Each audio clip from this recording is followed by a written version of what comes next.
In this episode, I thought we would go right for something that's a little out there for most people, but I think is going to be a really, really interesting discussion.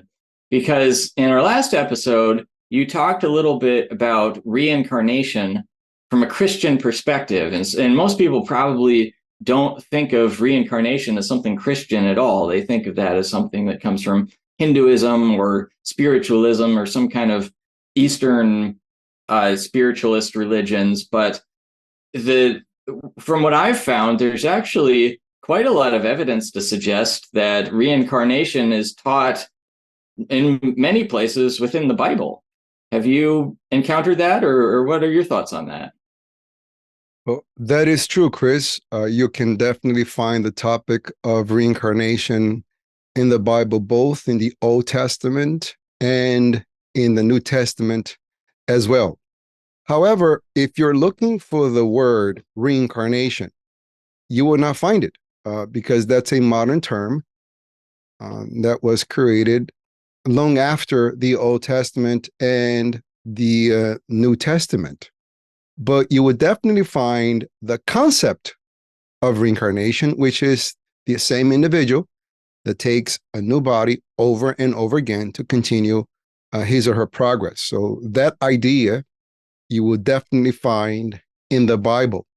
Now, for those of you who are not informed, what does the word Bible stands for? Well, the word Bible is actually a collection of books, just like a squadron is a collection of airplanes. So that's what you have. It's a multiplicity of books, which is summarized in just one book. That's what we call a Bible. And in the Bible, you have the Old Testament and the New Testament. And what does the word testament stands for? The word testament means contract. So in a sense, the Bible is a contract between God and his people. So you have the old contract and you have the new contract. And the idea of reincarnation is found both in the Old Testament and in the New Testament. Okay, and you said that it's not, you don't find the word reincarnation. How is it expressed then, if not with that word?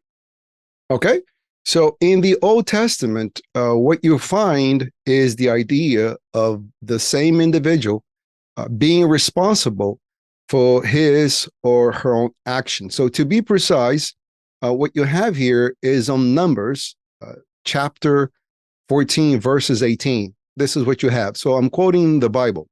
The Lord is long-suffering and of great mercy, forgiving iniquity and transgression, and by no means clearing the guilty, visiting the iniquity of the fathers upon the sons to the third and fourth generation.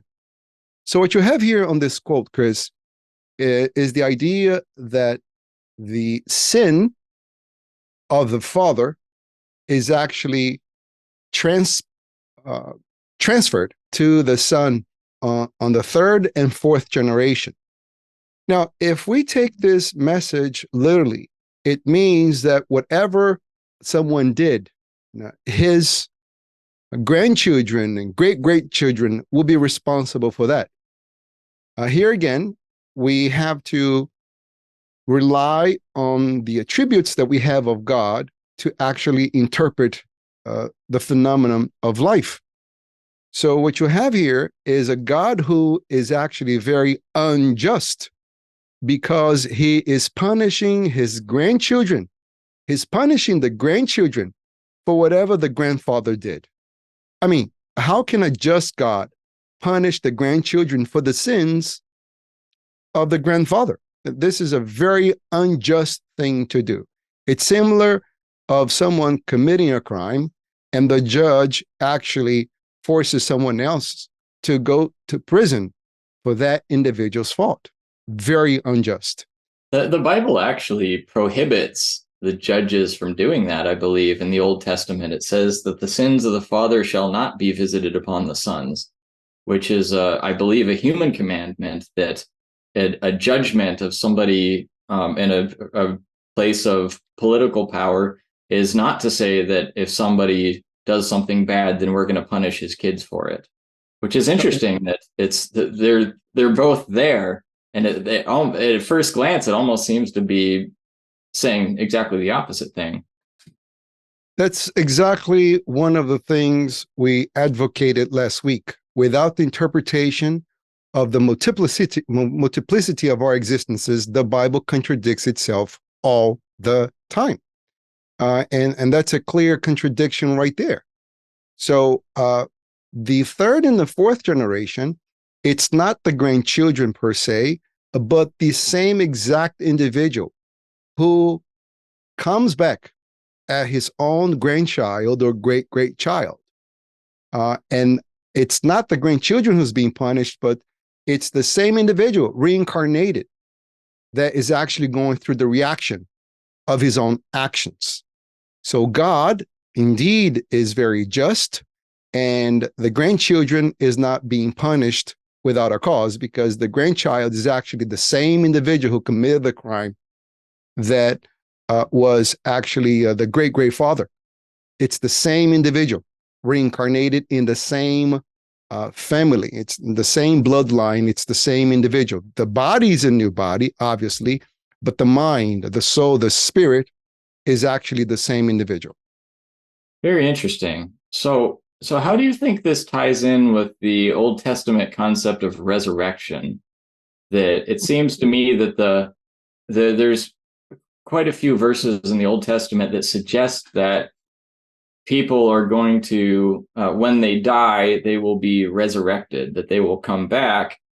But the way that it's written, it almost sounds like their body is going to be brought up from the dead. Once again, if we actually study Jewish tradition and Jewish law, and there are many different books of the Jewish tradition, including the Kabbalah, what you get is that the Jewish scholars, they believed in the coming back of the spirit. That's what they meant by resurrection.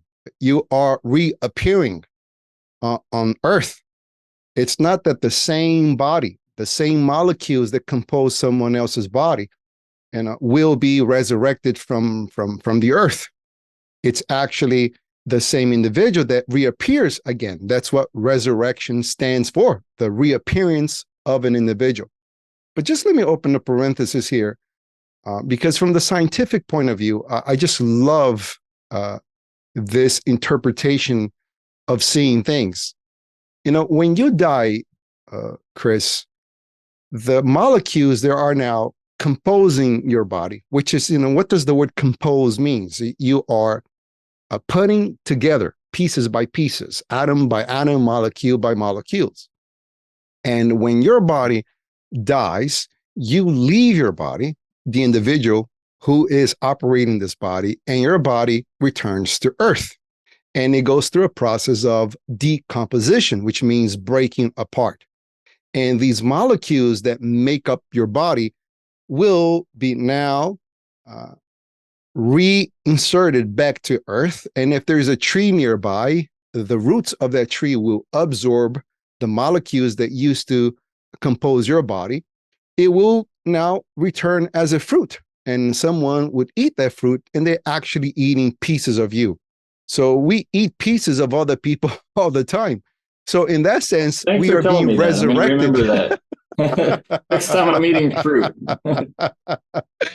So even in the materialistic sense, there are pieces of us. They are eternal in that way, because our bodies molecules are made up of other people's molecules that have lived a long time before. But going back to the spiritual interpretation of this, that's what resurrection stands for, the reappearance of the individual, and not necessarily the same body that individual used will reappear from earth in order for the individual to continue to exist. I see. And that was something that it sounds like there were some different understandings among the Jewish scholars. You mentioned that Kabbalah teaches that. It seems like from what I can tell, at least the mainstream of Jewish thought in Jesus's day was that the material body would actually resurrect. Now, I'm sure in that time they didn't know what you just told me about the bodies decomposing and the molecules breaking up.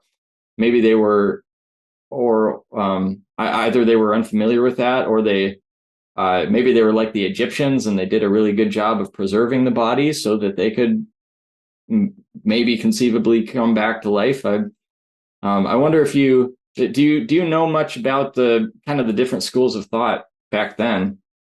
Yes.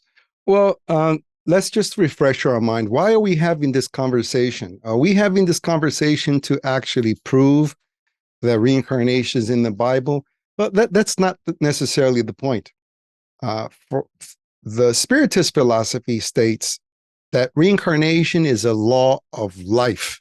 It's not Mm-hmm. a Christian belief. It's not a Jewish belief. It's not an Italian belief, a Japanese belief. It's a law Mm-hmm. of nature. We reincarnate. That's how the law works. We have to come back as many times as we need in order for us to develop our intellect and our morality.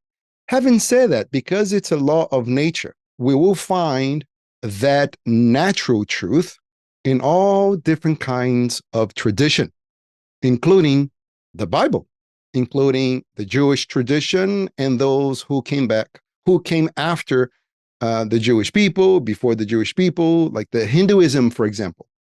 Hinduism, it's actually one of these beliefs that it is so old that the scholars who study tradition, they say that they cannot pinpoint when Hinduism actually started.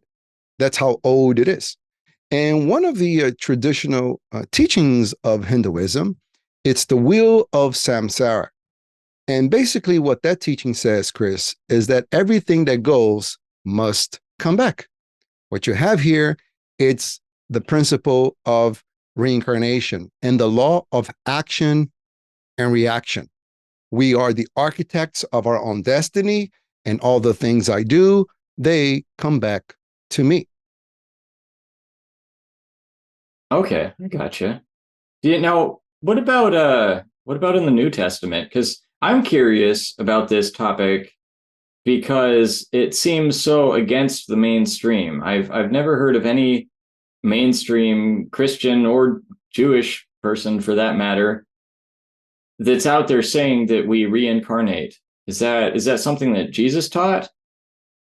Well, it was also a common belief between the apostles themselves. There is actually a passage, and just to be precise, because we know there will be individuals who will listen to what we're talking and they will actually search for these quotes. So here again, a quote directly from the Bible. To be precise, New Testament, Matthew 17, verses 12 through 13. And on this verses, Chris, what we find is that the disciples, they are having a conversation with Christ himself. And they say, we knew that you were supposed to come because this is what the prophecies have established. However, we were expecting Elijah to come first, but then here you are. And then Christ talks to them, and this is what he says. But I tell you that Elijah has already come. But they did not recognize him. They did to him whatever they pleased. So also the Son of Man is about to suffer at their hands. Then the disciples understood that he was speaking to them about John the Baptist. So John the Baptist was killed in a very grotesque manner. His head was actually offered on a plate. This was terrible. And so this is what Jesus is explaining to them, that Elijah came, but Elijah was actually John the Baptist. So here you have the concept of reincarnation in the New Testament. Jesus is saying that Elijah, who lived a long time ago, actually was John the Baptist. Now, Elijah and John the Baptist were two different individuals in history. However, this was the same spirit, the spirit of Elijah reincarnated and became John. So for those who are not aware of what reincarnation is, has nothing to do with metempsychosis, the process of going back and reincarnating to an animal body. There is only progress. We can either remain stationary in the evolutionary ladder, or we can move forward. No such a thing as going back to reincarnate into animal bodies. So Elijah died. Obviously, the body of Elijah died, and Elijah came back as John the Baptist, and the prophecy was actually fulfilled. That's very interesting for kind of for two reasons. Because for one thing, we know that Elijah didn't resurrect, in that his body did not come back to life, because we know the circumstances of his birth. It says quite clearly in the Bible, actually, that who his parents were and when he was born, and even that I believe an angel came to his mother to tell her that she was going to have a son. So clearly, this was a new body. This was a new form, a new baby that had come into the world. This is not Elijah rose up out of his grave. Yes, this is definitely a clear-cut concept of reincarnation. This is Christ saying that John the Baptist is Elijah. Right. And they did to Elijah what they would do to Christ himself, because eventually they would kill Christ. Once again, for those who are not versed in the Bible, what's so important about knowing what is a prophecy and the importance of a prophecy being fulfilled? Now, a prophecy, it's something that it's going to happen in the future. So the disciples, they had this concern, how do we know if Christ is the messenger that we were waiting for, the messenger that was actually stated in the Old Testament that will come to help his people? So they're looking for things to actually find evidence that Christ is this individual that the Old Testament spoke about. And one of the things that they could find is that Elijah would come before this very important messenger, which is Christ. That's what part of the definition of the word Christ, the messenger, the Messiah, a messenger of God. And so they were concerned with this. And Christ himself, the Messiah, the messenger they expected, said, yes, the prophecies are correct. And Elijah did come. But he had another name, which was John the Baptist, the same individual into a new persona. Just to be clear for those who are not aware, this is all new to them. It's just like buying a new car. You could change many cars in your life. You could have a Honda, Toyota, a Volkswagen. The cars are different, but the driver is the same. That's what the body is. The body is it's such incredible machine that gives us the illusion that we are the machine, but we're not this machine. We are driving this machine. So it's the same driver driving a different machine. So it's the same spirit that drove the body of Elijah and now was driving the body of John the Baptist.